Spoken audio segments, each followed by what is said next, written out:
بسم اللہ الرحمن الرحیم۔ السلام علیکم ورحمۃ اللہ وبرکاتہ۔ بسم اللہ الرحمن الرحیم۔ عزیز طلباء کرام، ایم اے اسلامیات کی مضمون فقہ و اصول الفقہ کا آج ہمارا سبق نمبر 151 ہے، جس کا عنوان ہے کتاب الطلاق کا الجملۃ الرابعہ، اور انشاءاللہ آج ہم وَأَمَّا مالک رحمہ اللہ سے پڑھیں گے۔ تو نیا سبق شروع کرنے سے پہلے ہم پچھلے سبق یعنی سبق نمبر 150 کا خلاصہ دیکھتے ہیں۔ پچھلے سبق میں ہم نے سب سے پہلے عبارت کا ترجمہ اور عبارت کی مختصر تشریح پڑھی تھی، اور مختصر تشریح کے دوران ہم نے سب سے پہلے متع کی تعریف پڑھی تھی کہ متع اس زائد سامان کو، زائد چیزوں کو کہا جاتا ہے جو عورت کو طلاق دینے کے بعد دیا جاتا ہے۔ اس کو جیسے کپڑے کے جوڑے دے دینا یا کوئی بھی ایسی چیز جس سے اس کا دل خوش ہو جائے، ایسی چیز کو متع کہا جاتا ہے۔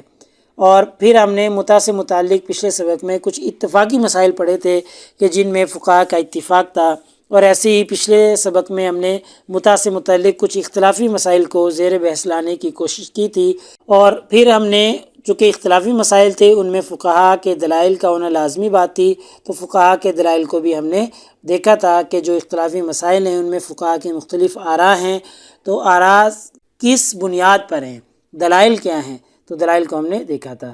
تو انشاءاللہ آج کے اس سبق میں ہم سب سے پہلے عبارت کا ترجمہ اور عبارت کی مختصر تشریح دیکھیں گے، اور مختصر تشریح کے دوران ہم آج کے سبق میں پڑھیں گے کہ خلا یافتہ جو عورت ہے، مختلیہ جو عورت ہے، اس کو متع دینے یا لینے کا کیا حکم ہے، یعنی آیا اس کو متع دیا جائے گا یا نہیں دیا جائے گا، کیونکہ وہ تو خلا لے رہی ہے نا، اور خلا کے بدلے میں کچھ عوض، کچھ مال مرد کو دے رہی ہے، تو آیا اب اس کو متع دیا جائے یا نہ دیا جائے، تفصیلاً آج کے سبق میں ہم دیکھیں گے۔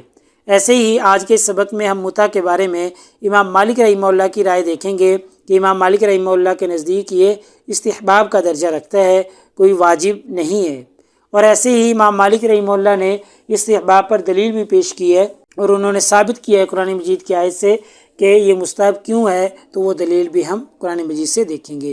ایسے ہی آج کے سبق میں ایک نیا مسئلہ ہے کہ معتدہ کی زینت کے بارے میں، کہ آیا معتدہ عورت جو مطلقہ ہے وہ ترک زینت کر سکتی ہے یا نہیں کر سکتی، زینت کو چھوڑ سکتی ہے یا نہیں چھوڑ سکتی، اس کے بارے میں ہم تفصیل دیکھیں گے۔ ایسے ہی آج کے اس سبق میں ایک نیا مسئلہ ہے کہ وہ ہے دو حکم مقرر کرنے کا اصول، کہ اگر میاں اور بیوی کے درمیان اختلافات ہو جائیں اور آپس میں وہ سلجھا نہ سکیں، ان کو آپس میں پتہ نہ چل رہا ہو کہ کون حق پر ہے کون باطل پر ہے، تو پھر وہ دو حکم، دو فیصلہ کرنے والے مقرر کریں گے، اور دو فیصلہ والے مقرر کرنے کا اصول کیا ہے، کس طریقے سے کیا جائے گا، تو ہم آج کے سبق میں دیکھیں گے کہ لازمی بات ہے کہ جی ایک شوہر کی طرف سے حکم ہو، فیصلہ کرنے والا ہو، اور ایک عورت کی طرف سے ہو، پھر آپس میں مل بیٹھ کے وہ تصفیہ کریں، دونوں کے اختلافات کو دور کریں اور انہیں سمجھائے بجھائیں کہ جی کون حق پر ہے کون باطل پر ہے، ٹھیک ہے۔ تو اس طریقے سے حکم مقرر کرنے کا اصول آج کے سبق میں ہم دیکھیں گے۔ تو چلیں آج کی ہماری یہ عبارت ہے، والجمہور، اور جمہور فقہا جو ہیں، علی ان المختلیۃ لا متعۃ لہ، جمہور کے نزدیک جو مختلیہ عورت ہے اس کے لیے کوئی متع نہیں ہے، ٹھیک ہے۔ یعنی جمہور یہ کہتے ہیں کہ جو خلا لینے والی عورت ہے اس کو متع نہیں دیا جائے گا۔ دلیل کیا ہے؟ لکونھا معطیۃ من یدھا، کیونکہ وہ تو خود ہی اپنے ہاتھ سے ادا کرنے والی ہے، دینے والی ہے، تو چونکہ وہ خلا کا عوض دیتی ہے نا مرد کو، تو اس لیے مرد اس کو متع نہ دے، چونکہ وہ پہلے ہی متع کا عوض دے رہی ہے تو مرد اس کو متع نہ دے، ٹھیک ہے۔ کالحالف التی طلقت قبل الدخول، اس عورت کا معاملہ، مختلیہ کا معاملہ اس عورت کی طرح ہو جائے گا جس کو قبل الدخول طلاق دے دی گئی ہو، وبعد فرض صداق، اور اس کا مہر مقرر ہو، یعنی جس عورت کا مہر مقرر ہو اور قبل الدخول اس کو طلاق دے دی جائے تو پھر اس کو متع نہیں دیا جاتا، تو ایسے ہی مختلیہ عورت کو بھی متع نہیں دیا جائے گا کیونکہ وہ خود ہی شوہر کو عوض ادا کرنے والی ہے، تو جمہور کے نزدیک خلا نہیں دیا جائے گا۔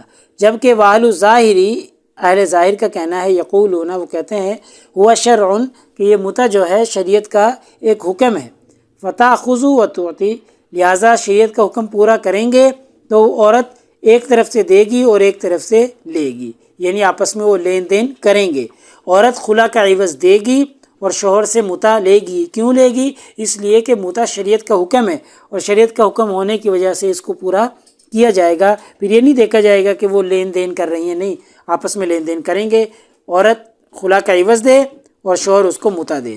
وما مالکن، یہاں سے نیا مسئلہ ہے کہ امام مالک رحمہ اللہ کی کیا رائے ہے متا کے بارے میں. امام مالک رحمہ اللہ فرماتے ہیں فَإِنَّهُ حَمَلَ الْأَمْرَ بِالْمُتْعَةِ عَلَى النَّدْبِ. امام مالک رحمہ اللہ متا کے اس حکم کو محمول کرتے ہیں ندب پر، یعنی اس کو استحباب کا درجہ دیتے ہیں. دلیل کیا ہے ان کی؟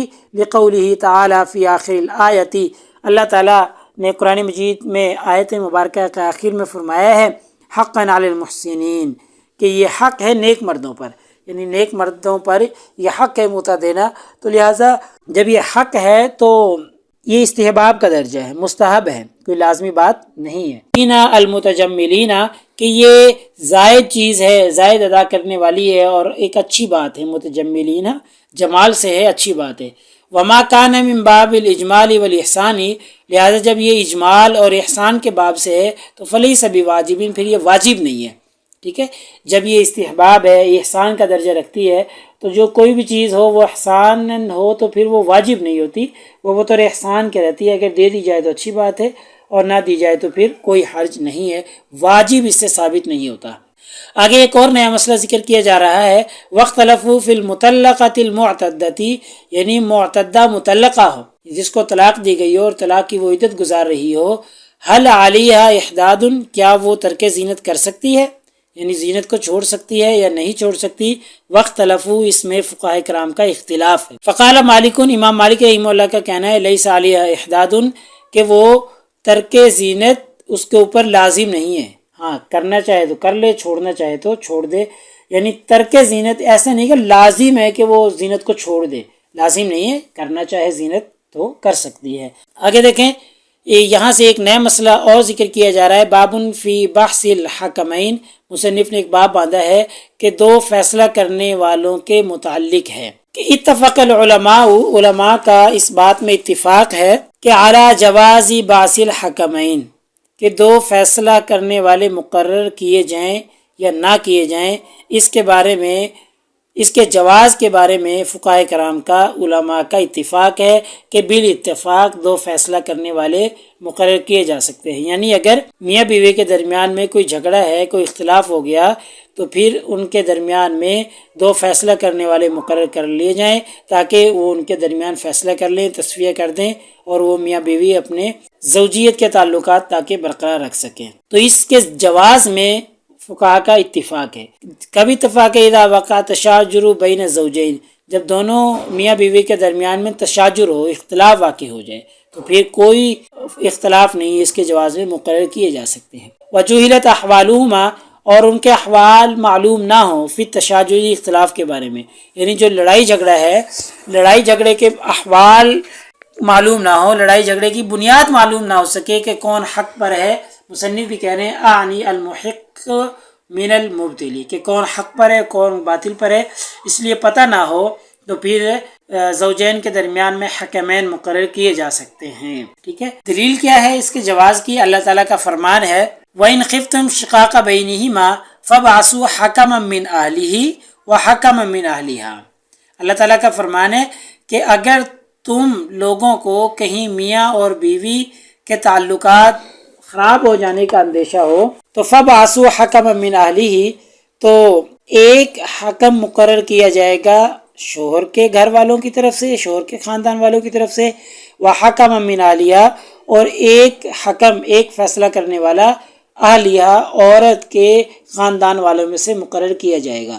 تو یہ فیصلہ کرنے والے دونوں کے خاندان سے لیے جائیں گے، ایک مرد کے خاندان سے اور ایک عورت کے خاندان سے. ٹھیک ہے، تو اس بارے میں فقہاء کا کوئی اختلاف نہیں ہے، اس کے جواز میں اتفاق ہے اور دلیل بھی ہم نے پیش کر دی ہے. واجمعوا علی ان الحکمین لا یکونان الا من اہل الزوجین، اور اس بات میں بھی فقہاء کا اجماع ہے کہ جو حکمین مقرر کیے جائیں گے وہ دونوں طرف سے ہوں. لا یکونان الا من اہل الزوجین، زوجین میں سے کسی ایک کی طرف سے دونوں نہ ہوں بلکہ طرفین سے ہوں، ایک مرد کی طرف سے فیصلہ کرنے والا ہو اور ایک عورت کی طرف سے ہو، یعنی طرفین سے کیا جائے گا. لا یکونان الا من اہل الزوجین، یعنی صرف ایک طرف سے نہیں ہوں گے بلکہ زوجین کے خاندان والوں کی طرف سے ہوں گے، دونوں کے خاندانوں. احدہما ان دونوں میں سے جو ایک فیصلہ کرنے والا ہے، من قبل الزوج وہ شوہر کی طرف سے ہوگا، والآخر من قبل المرأة اور دوسرا جو فیصلہ کرنے والا ہے وہ عورت کے خاندان والوں کی طرف سے ہوگا. ایسا نہیں کہ جی دونوں کو ایک طرف سے مقرر کر لیا جائے. ہاں کوئی اگر اس طرح کی صورت ہے، الا اللہ یوجد فی آلہما اگر ان دونوں میں سے کسی کے خاندان میں کوئی صلاحیت کا مرد نہیں پایا جاتا، من یصلح لذالک جو ان کے درمیان میں فیصلہ کر سکے، صلح کروا سکے، تو فیرسل من غیرہما پھر ان کے علاوہ بھی کیا جا سکتا ہے، یعنی پھر ان دونوں میں سے کسی ایک کی طرف سے بھی کیا جا سکتا ہے، پھر دونوں کی طرف سے ضروری نہیں ہے. واجمعوا یہ ایک اور مسئلہ ہے کہ اس بات میں بھی فقہا کا اجماع ہے کہ علی ان الحکمین جو حکمین مقرر کیے جائیں گے، اذا اختلفا جب ان میں اختلاف رہے، یعنی فیصلہ کرنے والے ہی آپس میں مختلف رائے ہو گئے، مرد کی طرف سے جو فیصلہ کرنے والا ہے اس کی رائے کچھ اور ہے، عورت کی طرف سے فیصلہ کرنے والا جو ہے اس کی رائے کچھ اور ہے، تو ان میں اختلاف ہو جائے تو لم ينفذ قولهما پھر ان کے فیصلے کو، ان کی بات کو نافذ نہیں کیا جائے گا. ٹھیک ہے، یعنی جب حکمین میں ہی اختلاف ہو گیا.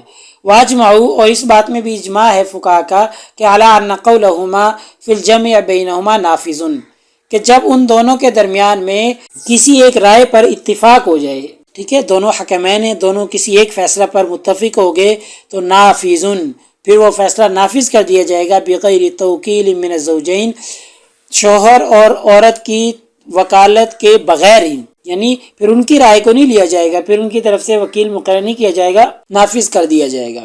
یعنی جو جس بات پر بھی وہ متفق ہو گئے اسی بات کے مطابق فیصلہ کر دیا جائے گا، پھر میاں بیوی کی طرف سے کوئی وکیل نہیں رکھا جائے گا.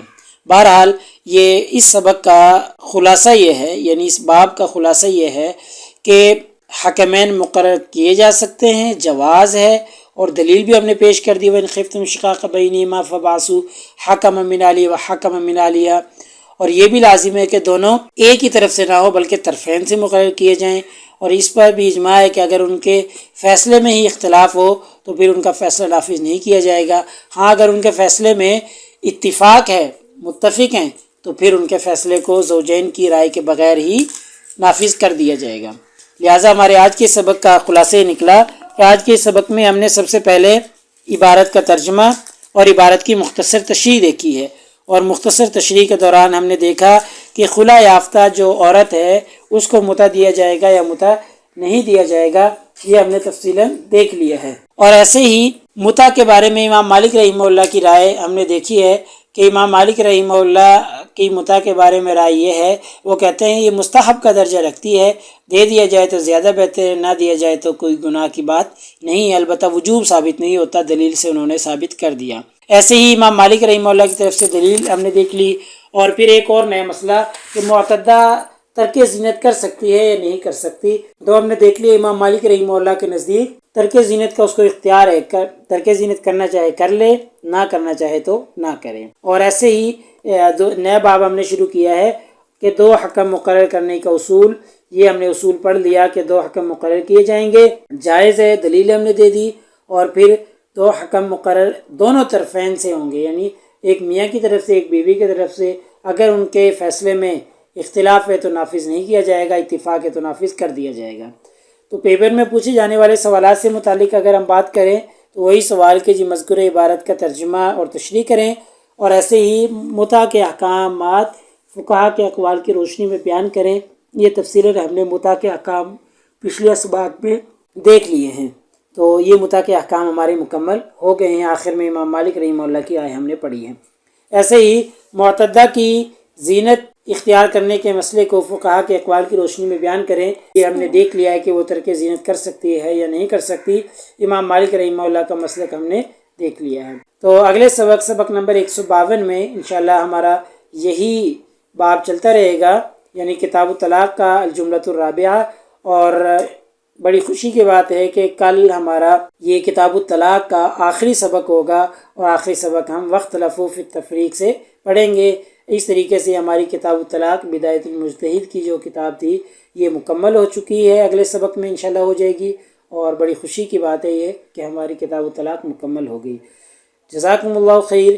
السلام علیکم ورحمۃ اللہ وبرکاتہ۔ اللہ پاک آپ سب لوگوں کا ناصر ہو، اللہ پاک آپ سب لوگوں کو کامیابیاں اور ترقیاں نصیب فرمائے۔